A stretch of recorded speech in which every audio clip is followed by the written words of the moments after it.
Здравейте! Днес ще ви представя една ажурна плетка с нежни дантелини хоризонтални ивици на фона на лицева плетка. Дантелената част е от 6 реда. Броят редове в лицевата част е по ваш избор, тук са 2. Броят на бримките е кратен на 2 и започваме от лицевата страна. Както вече казах, в ажурната част имаме 6 реда. С първите 2 правим тези дълги бримки, в средната част имаме още 2 реда и след това още 2 реда за вторите дълги бримки. В лицевата част сме изплели един лицев и един опаков ред и в началото на дантелената пътечка на първия ред подготвяме дългите бримки. Плетем една лицева наметка, лицева наметка. Това е схемата за този ред. Втори ред от опаковата страна. След крайната бримка имаме наметка и бримка. Наметката изпускаме, бримката изплитаме, опаково. Изпускаме, опаково. Изпускаме, опаково.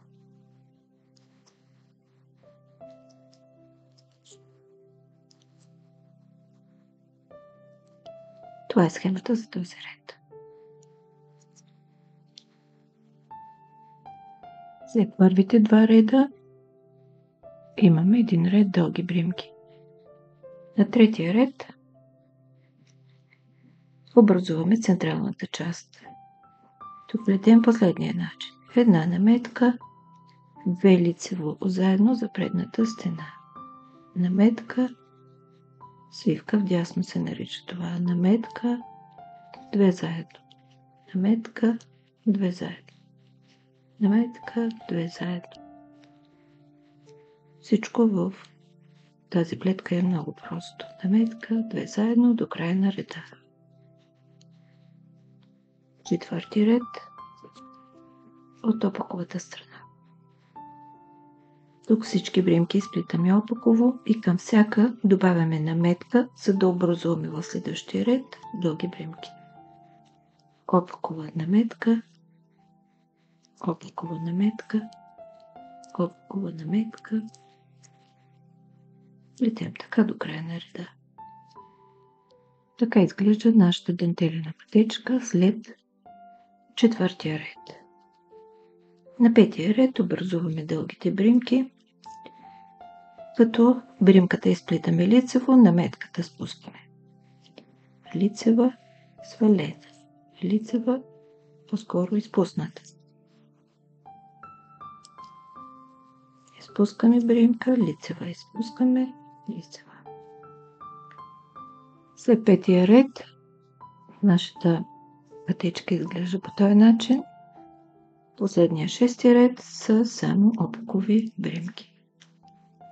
От опаковата страна плетем само. Следват 2 реда лицева плетка, който е един лицев ред от лицевата страна и един опаков от опаковата. Представих ви една изключително лаконична дантелена плетка, която ще придаде елегантност и стил на всяка дреха, изплетена с нея. Горещо ви я препоръчвам. Благодаря ви, че бяхме заедно. Ако харесвате това видео, натиснете бутон лайк. Абонирайте се за канала и за известията, за да гледате всички мои видеа. Пожелавам ви вдъхновение, плетете с любов и бъдете щастливи. До скоро!